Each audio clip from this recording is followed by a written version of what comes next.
Саламатсыздар. Бүгінгі лекциямыздың тақырыбы фольклордағы айтыс.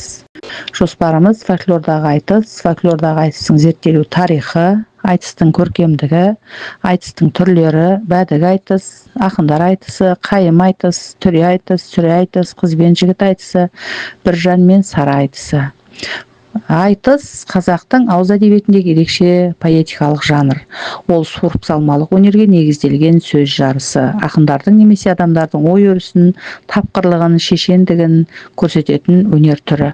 Айтыс халықтың дүниетанымын, әлеуметтік мәселелерін, әдет-ғұрпын бейнелейтін маңызды мәдени мұра. Айтыстың зерттелу тарихы. Айтыс сөз өнері туралы зерттеулер 19 ғасырдан басталды. Алғашқылардың бірі болып Шоқан Уәлиханов айтыс өнерін жоғары бағалап, оның қазақ қоғамындағы орнын сипаттаған. Кейінірек бұл жанрды мына ғалымдар зерттеді. Василий Радлов қазақ айтысының фольклорлық сипатын атап өтті. Ахмет Байтұрсынұлы айтыстың көркемдік ерекшеліктерін терең зерттеді.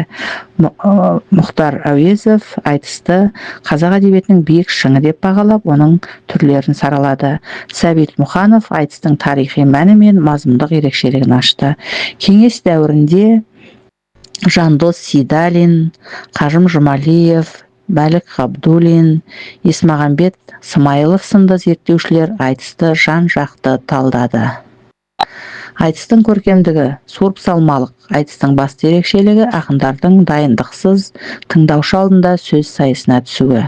Өлең құрылысы көбінесе 7-8 буынды жыр немесе 11 буынды қара өлең үлгісінде жазылады.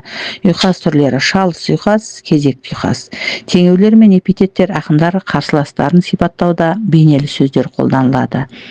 Айтыстың түрлері. Бәдік айтысы алғашқы айтыс түрі. Әдетте бәдік жын-шайтан, ауру сырқауды қуу сөздер арқылы орындалады. Айтыс малшылар арасында басталып, магиялық, ритуалдық сипат алған. Айтыста ақындар айтысы кәсіби ақындар арасындағы сөз жарысы, әлеуметтік мәселелер, елдің мұң-мұқтажы сөз болады. Мысалы, біржан мен сара, жамбыл мен құлмағамбет сынды айтыстарды айтуға болады. Қайым айтыс ақындар қысқа сұрақ-жауап түрінде жарысады. Өлең шумақтары 4-6 жолдан аспайды. Мақал-мәтелдерді қолдану жиі кездеседі. Түре айтыс бір ақынның тыңдаушысы алдында қарсыласын сөзбен жеңуі. Ақындар тапқырлығымен, өткір тілмен ерекшеленеді. Біржан мен сары айтысы. Біржан мен сары айтысы қазақ әдебиетінің биік шыңы, көркемдік деңгейі жоғары туынды.